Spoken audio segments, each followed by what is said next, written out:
ආයුබෝවන් සුබ උදෑසනක්. අද 2026 මැයි 5 අඟහරුවාදා. මෙන්න අද දවසේ වැදගත් නිවුස් 3.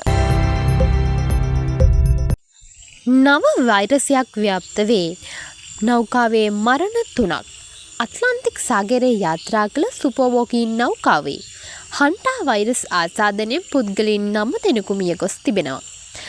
ලෝක සෞඛ්‍ය සංවිධානය තහවුරු කරන පරිදි තවත් එක් අයෙකු දකුණු අප්‍රිකාවේ දැඩි සත්කාර ඒකකයේ ප්‍රතිකාර ලබමින් සිටී.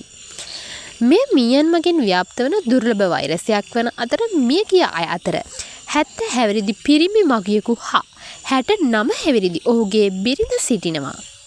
නෞකාවේ සිටි 6 දෙනෙකුට රෝගය වැළඳී ඇති අතර අනෙකුත් මගින් ආරක්ෂිතව ඉවත් කිරීමට WHO මැදිහත් වී තිබෙනවා. හෝමෝ සංදියේ ඇමරිකානු මෙහෙයුම. ඇමරිකානු ජනාධිපති ඩොනල්ඩ් ට්‍රම්ප් ඊයේ සිට හෝමෝ සමුද්‍ර සංදියේ හිර වී ඇති නව මුදා ගැනීම සඳහා ප්‍රොජෙක්ට් ෆ්‍රීඩම් මෙහෙයුම ආරම්භ කරන බව නිවේදනය කර සිටිනවා. ඉරාන යුද්ධය හේතුවෙන් පෙබරවාරි 28 සිට ඉරානය විසින් මෙම සංදිය අවහිර කර ඇති අතර නැවුම් 900කට අධික සංඛ්‍යාව හා නාවිකයින් 20000කට වැඩි පිරිසක් අතරමං වී සිටිනවා. ට්‍රම්ප් ප්‍රකාශ කළේ මෙය මානුෂීය මෙහෙයුම බවත් බාධා කරන්නන්ට බලය යොදවන බවත්ය. ඊට ප්‍රතිචාර දක්වමින් ඉරාන පාර්ලිමේන්තුවේ ජාතික ආරක්ෂක කොමිසමේ ප්‍රධානියා සඳහන් කළේ ඇමරිකානු මැදිහත් වීම සටන් විරාමයේ උල්ලංඝනය කිරීමක් ලෙස සැලකෙන බවත්ය. තමිල්නාඩු මැතිවරණයේදී තලපති විජේ ඉදිරියෙන්.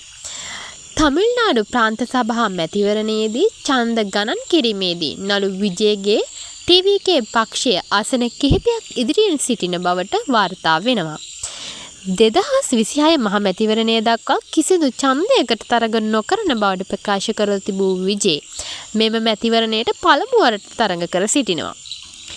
ජාත්‍යන්තර මාධ්‍ය වාර්තා අනුව TVK පක්ෂයට කාන්තා හා තරුණ ඡන්ද සැලකිය යුතු ප්‍රමාණය හිමි වනු ඇතැයි විශ්වාස කර සිටිනවා.